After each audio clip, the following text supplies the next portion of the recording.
Bienvenue chez We Love Belgian Brands, le premier podcast qui tend le micro aux acteurs de la mode belge.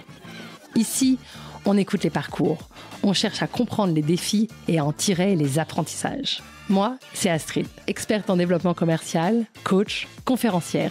Et ce qui m'anime, c'est l'entrepreneuriat et accompagner les femmes dans la croissance de leur business et dans leur réalisation personnelle. Et moi, je suis Lynn et vous me retrouvez une semaine sur deux pour les épisodes en néerlandais. Alors voilà, tous les jeudis sortiront un épisode. Au creux de vos oreilles, on parle vrai, on raconte ce qu'est la réalité. Le but de chaque discussion, apprendre, échanger, s'inspirer. Belle écoute! Il n'y a pas de doute, dans le secteur de la mode, il faut désormais maîtriser le digital pour réussir. Créer de la désirabilité sur les réseaux sociaux, rédiger des newsletters impactantes, gérer des campagnes et générer des ventes en ligne. Avoir le bon partenaire est alors essentiel pour avancer sereinement. Spécialisé dans la mode et le lifestyle, Lending Partners accompagne depuis plus de 5 ans des marques dans leur performance en ligne. Les retours sur Anthony, David et leur équipe sont unanimes. Ce sont de véritables experts, à l'écoute des besoins de leurs clients et orientés résultats. Découvrez leurs cas pratiques et rapports sur leur site www.lending.partners. Je suis ravie de les avoir à nos côtés et les remercie pour leur soutien à We Love Belgian Brands. Belle écoute. Bonjour à tous. Aujourd'hui, je suis très heureuse d'avoir Anthony Badford de Lending Partners à mon micro. L'industrie de la mode a énormément évolué ces dernières années. Une stratégie de marketing numérique est incontournable. Les ventes en ligne sont devenues plus que jamais un canal de vente important. Et en tant que marque, votre activité sur les réseaux sociaux est déterminante. Mais ça, tout le monde le sait. Et pourtant, bien faire en ligne est une autre histoire. Et c'est pas si évident. La concurrence est énorme et tout va très vite. C'est pourquoi, aujourd'hui, je pense qu'il est super important d'avoir des experts du monde digital à mon micro. Anthony et son équipe, c'est justement des experts. Ils savent ce qu'ils font, ils accompagnent et ils se concentrent sur la stratégie numérique, la publicité, le marketing et la création de contenu. J'ai des milliers de questions en tête et j'espère que cette discussion vous éclairera sur les réalités du monde numérique. Anthony, bonjour. Bon, c'est chouette de faire cet épisode avec toi. Il fait beau et je veux bien que tu te présentes en quelques mots. Ok, je suis Anthony. Je gère la boîte Lending Partners à Gand, une agence de marketing digital spécialisée dans toute marque consommateur, donc la mode, la beauté, des trucs lifestyle. Chouette. Et si je ne me trompe pas, tu as lancé ça avec David, donc c'est un peu une histoire d'amitié. Comment vous avez lancé ça au départ? Comment on l'a lancé? On a commencé avec une agence de marketing digital, mais on a très vite compris que pour faire un bon boulot, il faut être spécialisé. Et là, on a choisi de se spécialiser dans le secteur consommateur. Et très vite, vous êtes allé sur ces secteurs du créatif, comme tu dis, la mode, la beauté, le lifestyle. Et c'est vrai que c'est chouette pour avoir cette expertise-là parce que c'est pas les mêmes problématiques qu'il y a partout, quoi. Il y a évidemment la problématique du consommateur, mais c'est quoi, à ton avis, les autres dimensions? Alors, je voulais pas du tout te faire une question piège, mais j'imagine que vraiment avec les marques de mode, il y a aussi une importance liée à l'esthétique, liée à l'univers de marque, l'ambiance de marque, que beaucoup de marques ont envie de faire partager à travers leur online, leur newsletter, leur site. Et du coup, voilà, j'imagine que c'est un accompagnement aussi particulier d'avoir cette sensibilité-là. Les gens qui nous écoutent aujourd'hui avec We Love Belgian Brands podcast, c'est justement des gens qui ont des marques de mode, de beauté, et parfois ils sont trop petits, parfois ils sont déjà sur le digital. Et du coup, c'est ça en fait, ce qui est intéressant, c'est quoi déjà aujourd'hui pour tes clients la place des ventes en ligne? À quel point c'est important ou pas d'aller sur un canal de distribution online, et qu'est-ce que tu aurais à dire à ce sujet-là? Cette question, est-ce que je le comprends bien? À quel moment est-ce qu'ils doivent commencer à vendre? Ouais, alors je pense qu'ils essayent tous de vendre en ligne. Je pense n'importe quelle marque qui commence à son site internet ou à sa page Instagram. Ma question, du coup, c'est à quel moment on a besoin d'investir et de passer par un professionnel comme Lending Partners? Tout le monde doit vendre. Je connais 300 marques en total. Il y a très peu de marques qui survivent de vendre seulement ou seulement en retail. Donc, c'est vraiment un omnichannel qui est très important. La seule marque que je connaisse qui qui font seulement en ligne, ce sont des marques d'abonnement. Et ça survit. Les autres, je trouve que c'est mieux de vraiment parler omnicanal. Et là, quand est-ce que moi, je fais la recommandation de vraiment investir dans le marketing digital, je veux faire une différence entre les marques très petites, donc qui doivent encore trouver leurs consommateurs, qui doivent encore trouver leur communauté, qui vendent moins que 10 000 € par mois. Okay. Disons que c'est retail, que c'est point of sale, si c'est online. Là, en général, moins que 10 000 €, je trouve que probablement, ils doivent encore trouver vraiment le message qu'ils ont besoin de porter à la marché. Ok, super intéressant. Donc, avant moins que 10 000 € de ventes par mois en ligne, toi, tu estimes que c'est encore trop tôt pour aller investir dans du développement digital et dans un partenariat avec une agence, quoi. Et que du coup, la première étape, c'est vraiment d'aller chercher son message, sa clientèle, de faire grandir sa communauté et d'aller chercher plus de ventes en ligne pour pouvoir avoir plus de data. C'est ça l'idée derrière, ou à quoi tu penses ?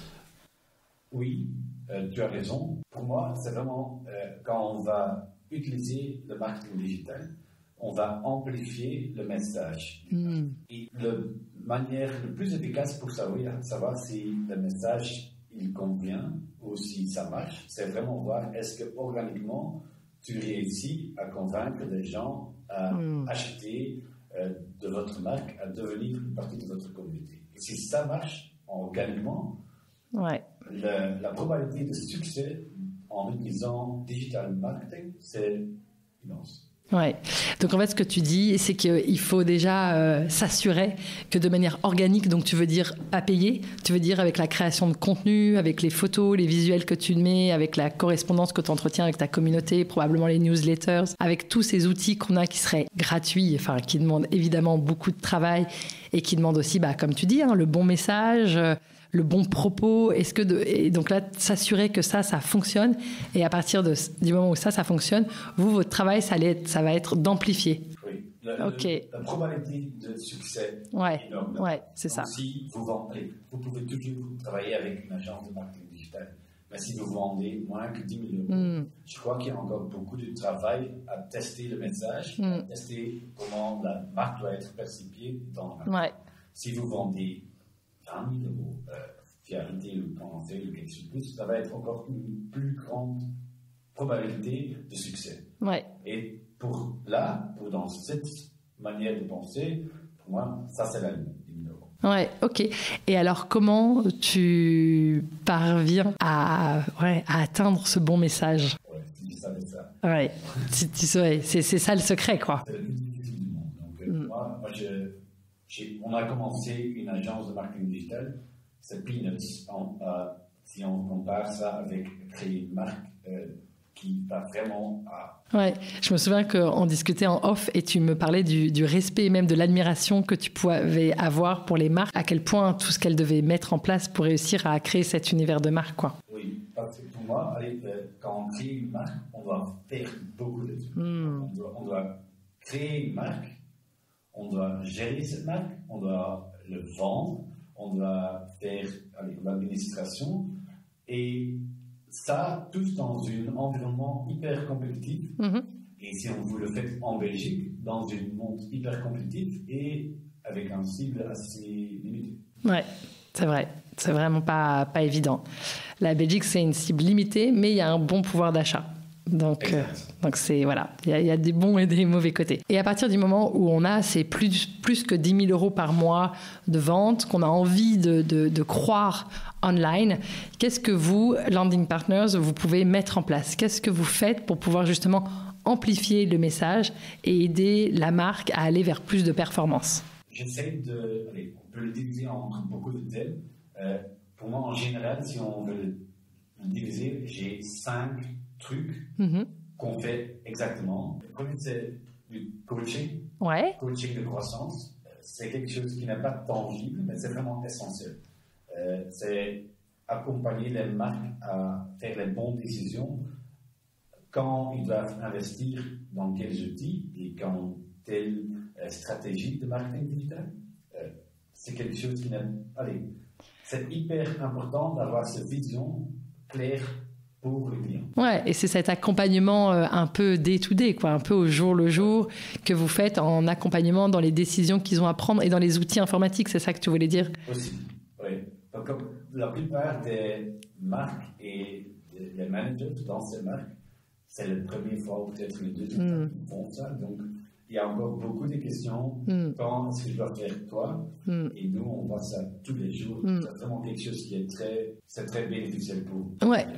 Il y a un vrai. C'est pas pour ça qu'ils travaillent avec nous. Non, mais c'est un élément, un vrai partage d'expérience de ce que vous voyez avec les autres marques à proposer à vos clients existants. Cool. Et alors, le premier travail, donc du vrai travail, pas du coaching et donner des conseils, c'est de faire du performance marketing, du advertisement sur les plateformes de social media, avec principalement Instagram et Facebook. Ouais. C'est vraiment les principales sources de trafic pour la mode, pour la beauté, pour les marques de lifestyle.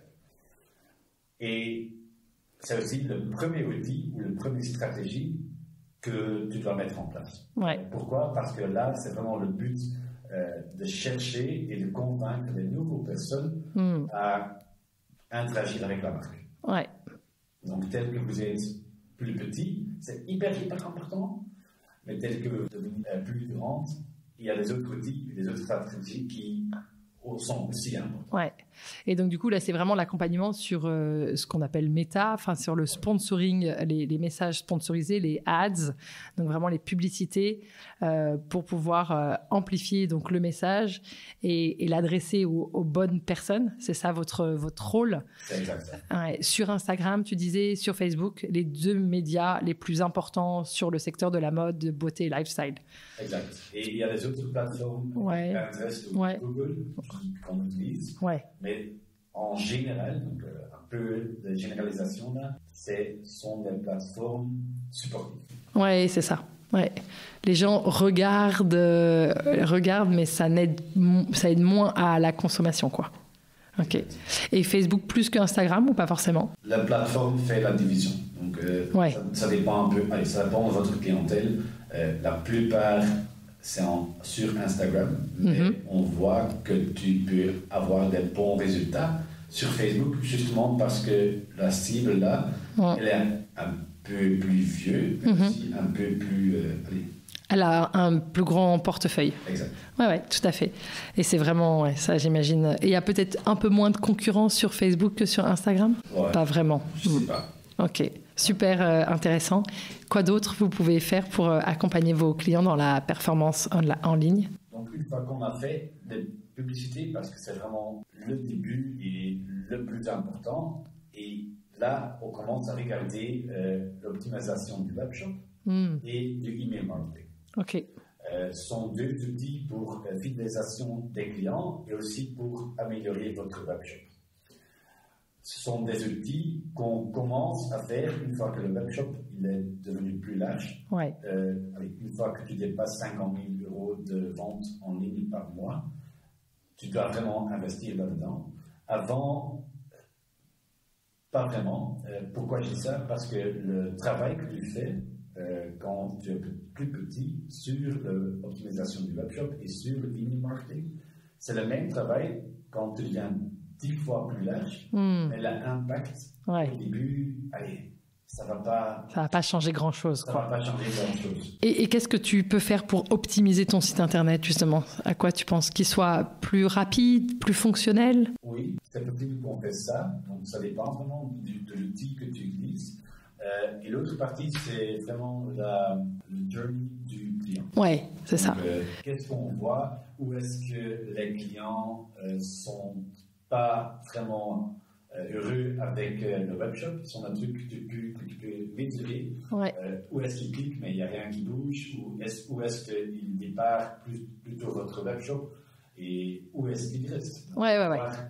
Qu'est-ce qui est intéressant, qu'est-ce qui ne marche pas bien. Ok, donc ça, vous savez analyser le comportement du client sur votre site internet, quoi, sur le site internet de la marque.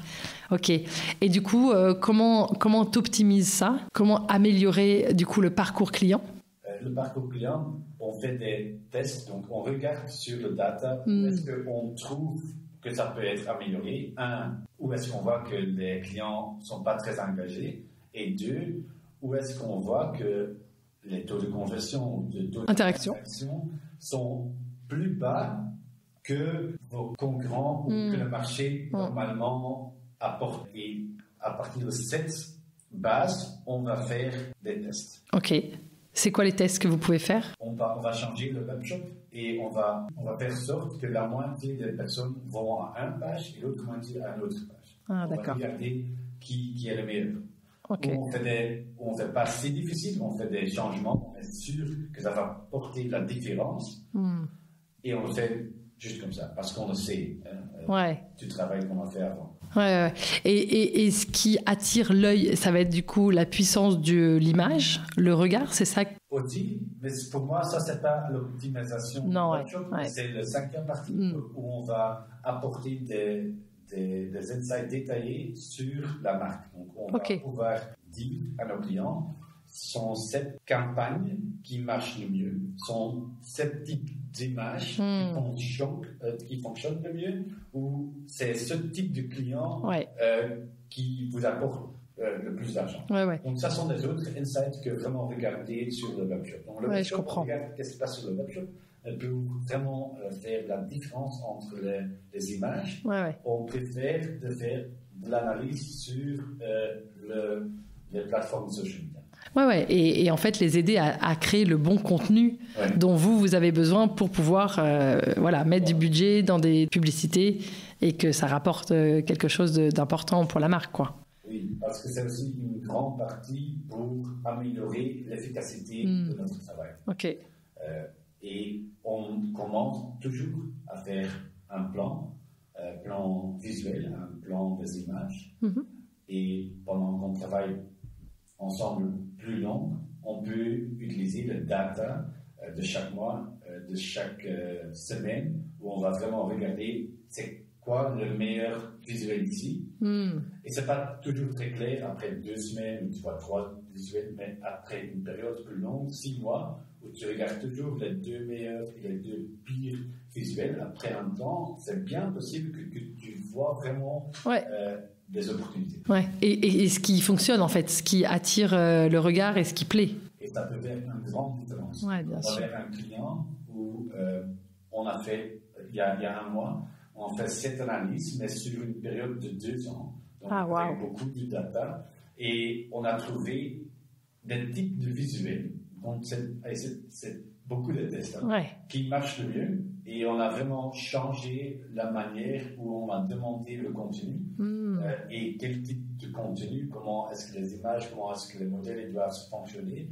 Et les résultats, c'était la différence entre j'ai un x3, donc je dépense 1 000 € et maintenant j'ai 3 fois les mêmes résultats.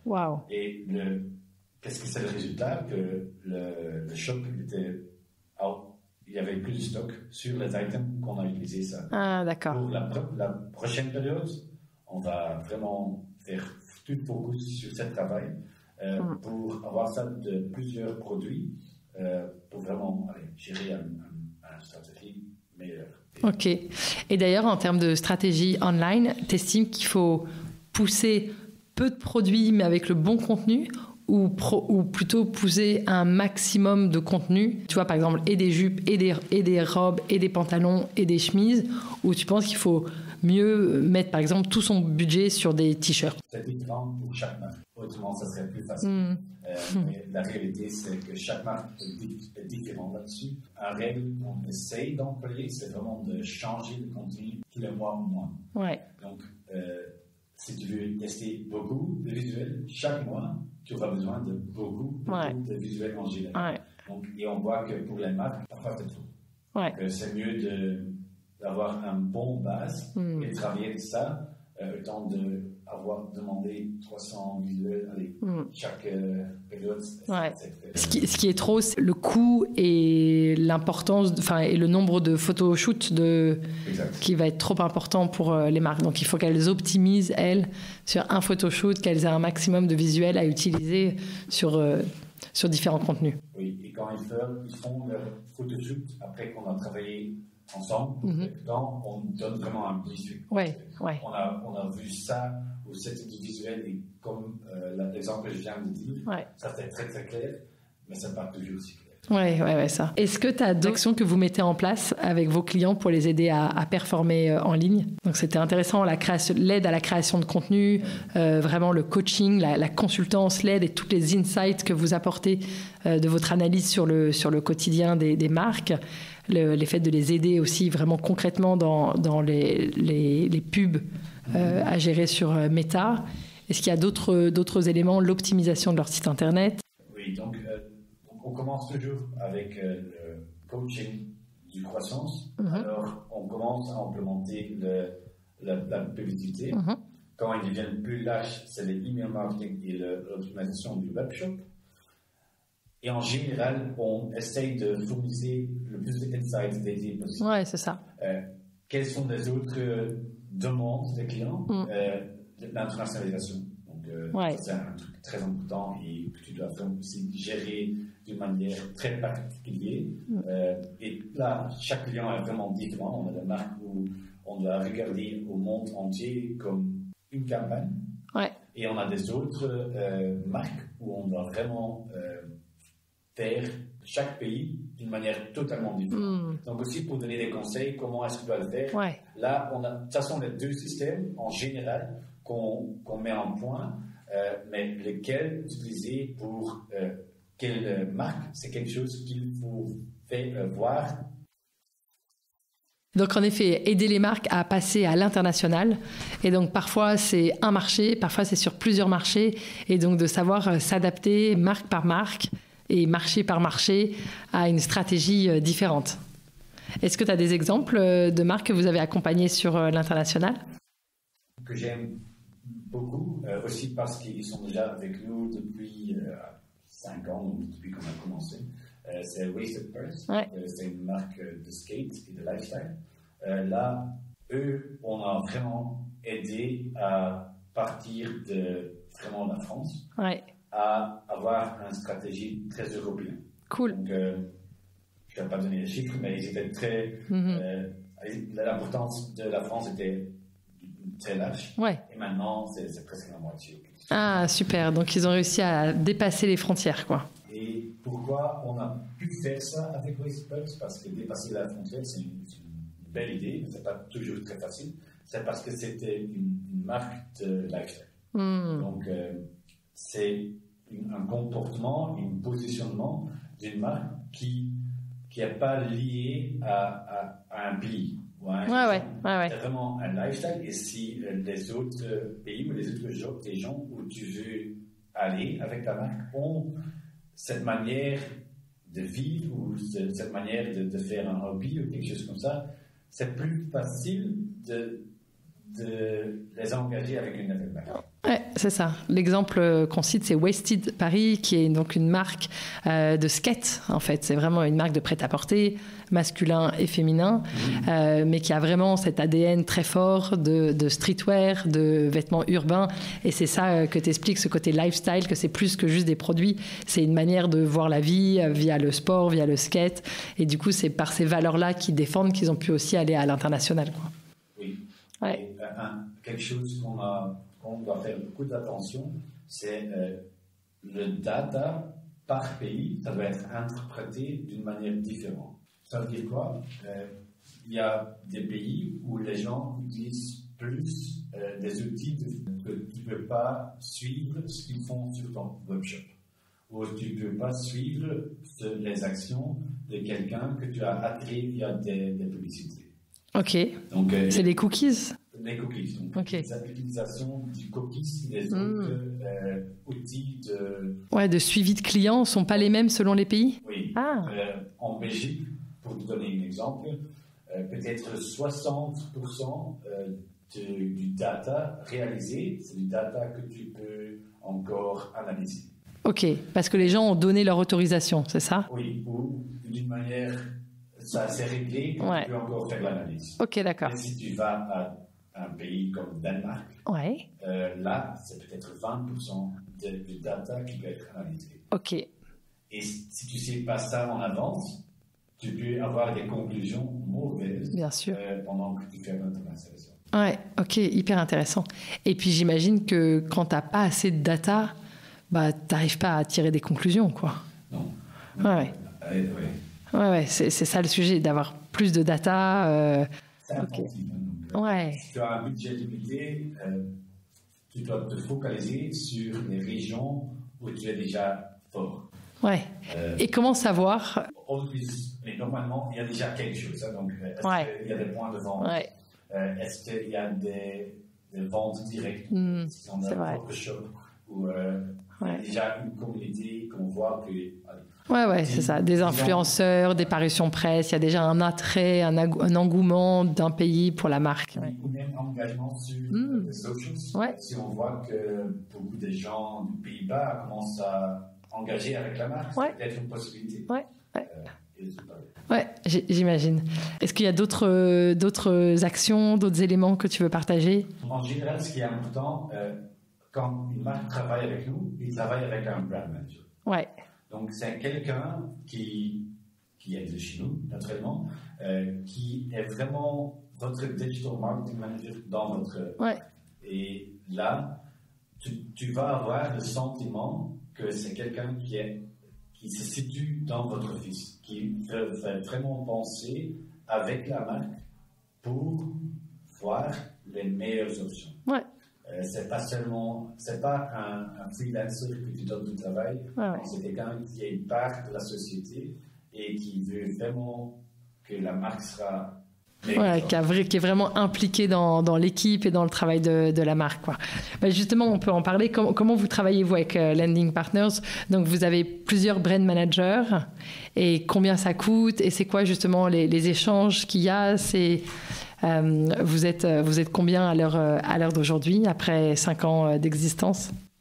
Donc, on est 15 personnes et on peut commencer de travailler pour des startups à partir de 1200. Comment ça se passe pour travailler avec vous, justement? Combien ça coûte? Quels sont les échanges avec votre équipe? Combien tu as de personnes dans ton équipe? Est-ce que tu peux nous raconter comment ça se passe aussi en interne et pour les marques? Quand tu travailles avec nous, tu reçois un brand manager. C'est vraiment votre point de contact et votre point de référence et votre conseiller ou votre aviseur en général. Lui, il va travailler avec des experts de chez nous aussi. On a des experts en email marketing, on a des experts sur publicité, sur l'optimisation du webshop, sur vraiment data-oriented et développement. Et on va voir qu'est-ce qui est intéressant pour vous pour investir maintenant. Donc, c'est pendant à votre budget, c'est pendant à votre taille, on va aussi vous conseiller à faire des trucs ou pas faire des trucs. Notre raison la plus importante pour faire ça, c'est qu'on n'est que intéressé de travailler ensemble pour des années. Si on vous conseille des trucs qui fonctionnent pas, ou c'est trop cher, on va perdre vos clients et c'est pas c'est pas bien. C'est pas dans votre avantage, non. Donc c'est un vrai partenariat à long terme. Et d'ailleurs aujourd'hui vous avez des marques qui travaillent avec vous depuis plus de 5 ans, depuis le début, quoi. En général, on n'a presque pas perdu des marques qui étaient prêts à travailler avec nous. Prêts à travailler avec moi, qu'est-ce que ça veut dire? Quand vous êtes plus petit, c'est plus difficile d'être sûr que maintenant ça va marcher. Mais en général, on vient de travailler avec une marque il y a quelques mois et ils étaient assez petits, si je peux dire ça. Et maintenant, c'est le 3e mois qu'on travaille ensemble et on envisage de faire le sales qu'elle a fait l'année passée, donc en total, en 1 mois. Donc, ça va vraiment aussi donner une grande différence. Waouh, que le chiffre d'affaires atteint sur les ventes en ligne en 1 mois serait supérieur à ce que la marque avait fait en 1 an. Oui, c'est le but. Waouh. On est à 80%. Ok, donc une vraie croissance en ligne. Oui. Et combien ça coûte pour travailler avec nous? Donc, on a des solutions pour des startups à partir de 1 200 €. Mais en général, les marques, ou la plupart des marques qui travaillent avec nous, ont un budget d'environ 2 500. Ok, ça c'est pour travailler avec vous. Et après, elles doivent mettre encore un budget pour la publicité Facebook. Oui. Ok, bien sûr. À partir de combien, c'est quoi le budget minimum pour commencer sur Facebook? Quand tu dépenses du budget sur les social media, donc quand on fait vraiment de la publicité, on doit le faire correctement. Et pour obtenir de bons résultats, nous recommandons un budget publicitaire de 1 500 € par mois. Ouais. On va toujours considérer si c'est intéressant de tout dépenser, ou si c'est dans votre intérêt de dépenser plus. Mais si on utilise un budget moins que ça, ça peut nous limiter dans le travail qu'on peut faire. Oui, bien sûr. Ouais, donc à un moment donné, il faut aussi se donner les moyens de la réussite qu'on veut avoir, quoi. C'est sûr. Mais allez, pour être très clair, c'est quotidien pour nous de travailler avec des fondateurs ou des gens qui sont très close à la marque. Donc c'est aussi très quotidien que chaque euro il compte. Bien sûr. C'est une grande partie de notre travail de faire tout qui est très efficace en termes de coûts. Ouais, c'est ça. On ne va jamais dépenser plus juste parce que... Ouais, parce que c'est du show. Parce que c'est le budget. Ouais. Si on voit que le budget c'est 3 000 €, mais on voit qu'une fois qu'on dépasse un budget de 2 000, on dépasse plus de 2 000 €, ça ne vaut pas la peine pour l'entreprise, on ne va pas le dépenser. Ouais. Vous savez adapter et être justement pragmatique, quoi, et avoir une vision... Oui, le but, ce n'est pas de toucher au budget. Non. Le but, c'est d'optimiser les résultats. Ouais, c'est bien dit pour résumer. Quand tu veux grandir en ligne, quoi les outils que tu trouves hyper importants à connaître et à maîtriser? Les outils que nous utilisons, donc en parlant de marketing de performance, email marketing, CRO et tout, on utilise plusieurs tools, mais on est fan de quelques tools. Donc, si tu commences à faire un webshop, utilise Shopify. Okay. Si tu veux faire email marketing, utilise Klaviyo. Ok.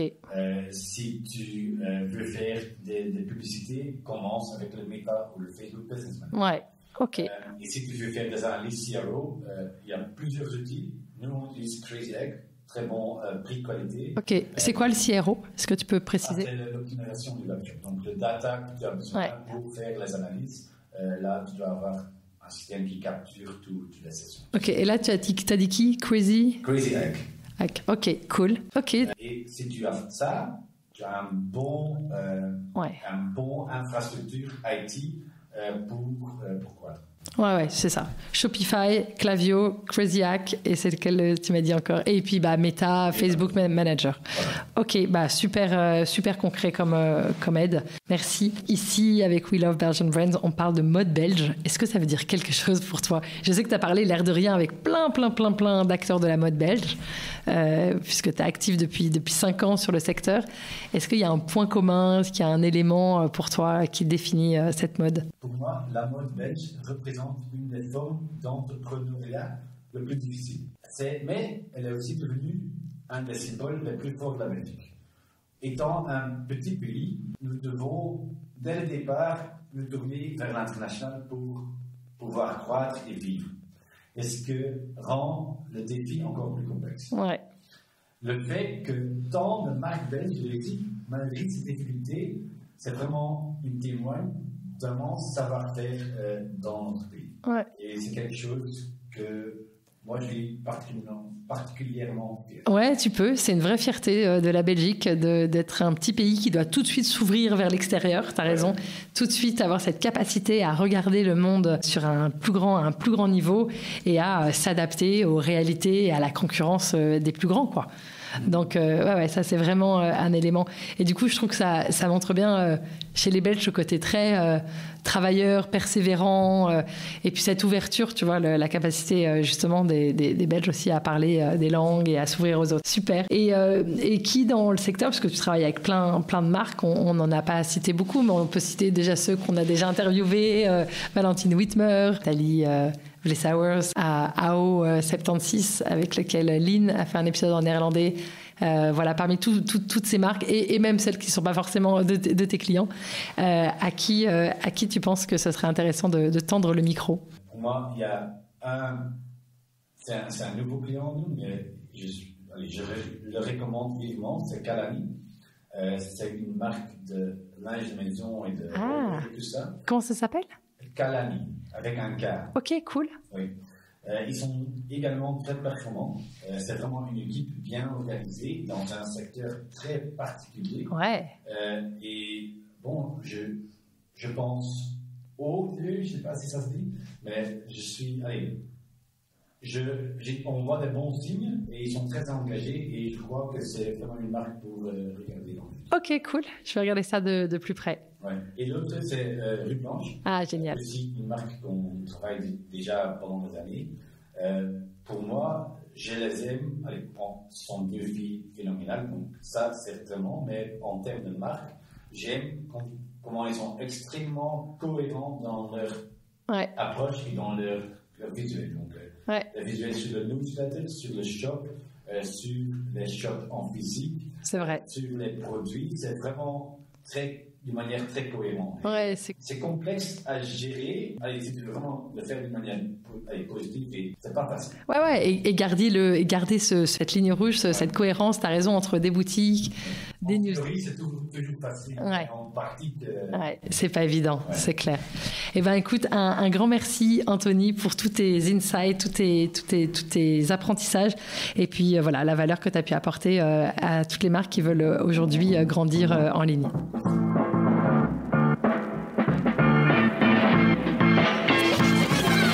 Merci beaucoup d'avoir écouté cet épisode jusqu'au bout.